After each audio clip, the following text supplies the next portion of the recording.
সকালের কাজ কমপ্লিট করে এই যে পালং শাকের ঘন্ট রান্না করব। বড়ি রান্না বসিয়ে দিয়ে ছেলেকে স্নান হয়ে এসেছে, এখন না। এই যে শঙ্কর মাছগুলোকে এবার তেল হলুদ মাখিয়ে যে মাছ আর আলু ভেজে তুলে নিয়েছি।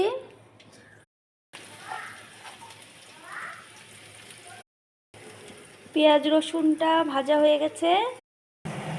মশলা থেকে এই যে তেল ছেড়ে দিয়েছে মশলা। এবার এর মধ্যে একটু